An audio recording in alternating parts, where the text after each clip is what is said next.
दोस्तों, 1 अक्टूबर की रात को जब इजराइल के आसमान को देखा गया तो वो फायरवर्क्स नहीं थे बल्कि मिसाइल्स थे। ईरान के इस्लामिक रेवोल्यूशनरी गार्ड कॉर्प्स ने कहा कि 90% से ज़्यादा मिसाइल्स अपने टारगेट तक पहुंच गए हैं, लेकिन इजराइल का कहना है कि उनके एयर डिफेंस सिस्टम ने ज़्यादातर मिसाइल्स को रोक दिया है।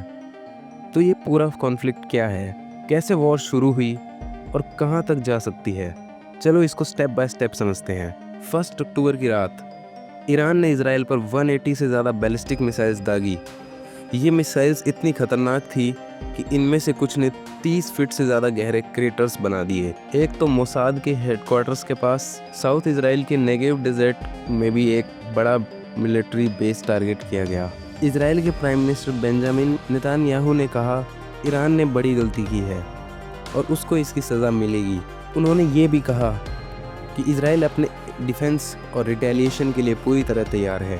ईरान का कहना है कि ये अटैक एक लिमिटेड एक्ट ऑफ डिफेंस है। उन्होंने इजराइल को धमकी दी कि ये तो बस शुरुआत है और अगर इजराइल ने जवाब दिया तो एक बड़ा अटैक और होगा। लेकिन इस वॉर का बैकग्राउंड क्या है?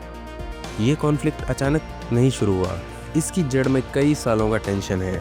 ये सब शुरू हुआ लास्ट ईयर अक्टूबर, जब हमास ने इजराइल पर एक बड़ा अटैक लॉन्च किया। उस अटैक के बाद इजराइल ने गाज़ा पर जवाबी कार्रवाई शुरू की, जिसमें भयंकर बॉम्बिंग हुई।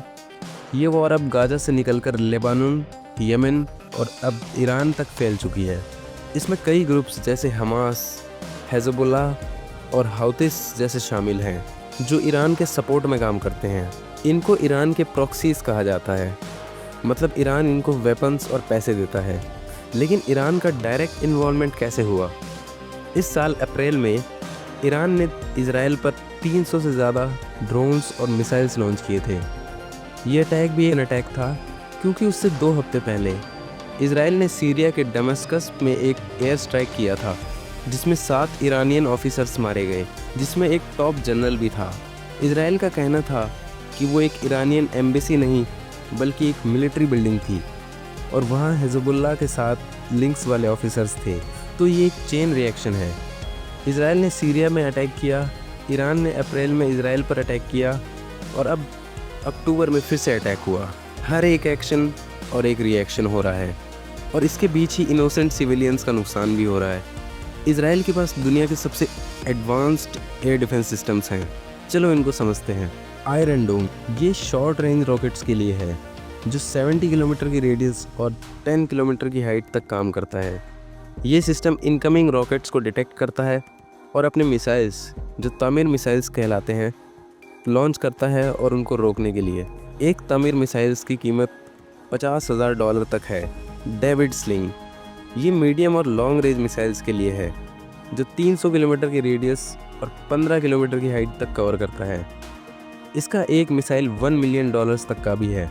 एरो सिस्टम ये सबसे पावरफुल है, जो 2400 किलोमीटर तक की रेंज को कवर करता है और 100 किलोमीटर तक की हाइट मिसाइल्स को इंटरप्ट कर सकता है।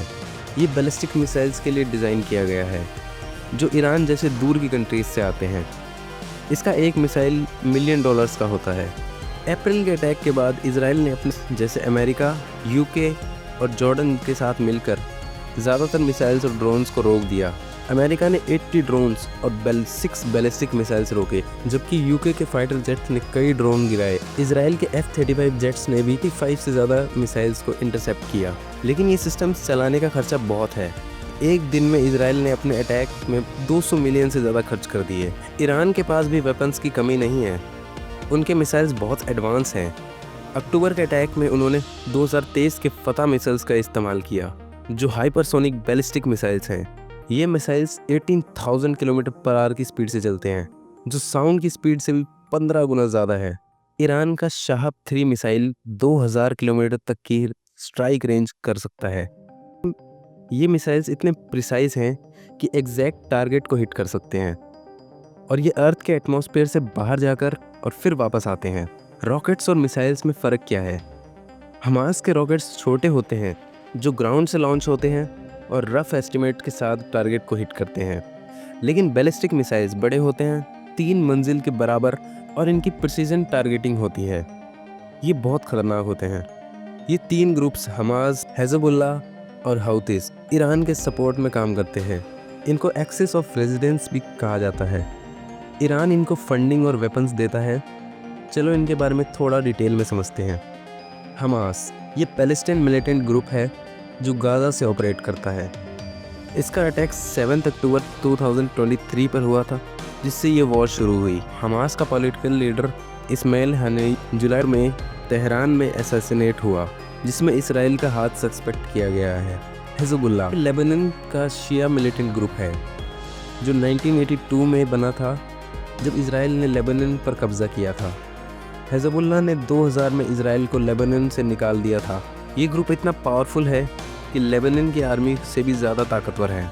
हिज़बुल्लाह के टॉप लीडर हसन नसरल्लाह सितंबर 2024 में एक इजराइल एयर स्ट्राइक में मारे गए। हौतीस यमन का एक रेबल ग्रुप है जो 1990s में बना था, जो शिया मार्जिनलाइजेशन के खिलाफ लड़ता है। ये ग्रुप रेड सी में शिप्स पर अटैक करता है, जिससे ग्लोबल ट्रेड को $1 ट्रिलियन का नुकसान हुआ है। हौतीस को ईरान और रशिया के सपोर्ट का भी इल्ज़ाम है। मिडिल ईस्ट में जो बड़े सुपर पावर्स हैं, सऊदी अरेबिया और ईरान, ये दोनों ही एक दूसरे के खिलाफ हैं। सऊदी अरेबिया को अमेरिका और यूरोप का सपोर्ट है, जबकि ईरान को रशिया और चाइना का। ये अलायंस इस वॉर को और कॉम्प्लिकेट कर देते हैं। यमन सऊदी अरेबिया यमनी गवर्नमेंट को सपोर्ट करता है, जबकि ईरान हौतीस को। सीरिया और इराक ईरान रेबल ग्रुप्स को सपोर्ट करता है, जबकि सऊदी गवर्नमेंट को हिज़बुल्लाह ईरान का सपोर्ट मिलता है और इसराइल के खिलाफ लड़ता है। 7 अक्टूबर 2023 को हमास पर अटैक होने के बाद इसराइल ने गाज़ा पर इतनी बड़ी बॉम्बिंग की कि इसकी वजह से हालत जीने लायक नहीं बची। 22 सितंबर तक 41,431 पैलेस्टीनियंस मारे जा चुके थे, जिसमें से ज़्यादातर बच्चे और औरतें हैं। 2 मिलियन से ज़्यादा लोग डिस्प्लेस्ड हो चुके हैं। दुनिया की कई कंट्रीज़ ने इसको जेनोसाइड कहा है। जोनाथन ग्लेजर, एक जूइश फिल्म डायरेक्टर, ने अपनी ऑस्कर स्पीच में कहा था कि हॉलोकॉस्ट के अकाउंट्स के एक्सक्यूज़ बनाकर दूसरे कम्युनिटीज़ को टॉर्चर नहीं करना चाहिए। उनकी film the zone of interest fascism के हॉरर्स को दिखाती है। उसके बाद हिज़बुल्लाह के टॉप कमांडर्स और ईरान के IRGC के ब्रिगेडियर जनरल अब्बास निलफोर्शन भी इजराइल एयर स्ट्राइक्स में मारे गए। ये सब ईरान के लिए एक बड़ा झटका था और इसलिए उन्होंने 1 अक्टूबर को अटैक किया। मीडिया में वर्ल्ड वॉर 3 की बात चल रही है, लेकिन ये एक बड़ा जोक है। ये कॉन्फ्लिक्ट मिडिल ईस्ट के तक लिमिटेड है और इसके ग्लोबल वॉर बनने के चांसेस बहुत कम हैं। लेकिन अगर ये सिचुएशन ऐसे ही बढ़ती रही तो एक रीजनल वॉर ज़रूर हो सकती है।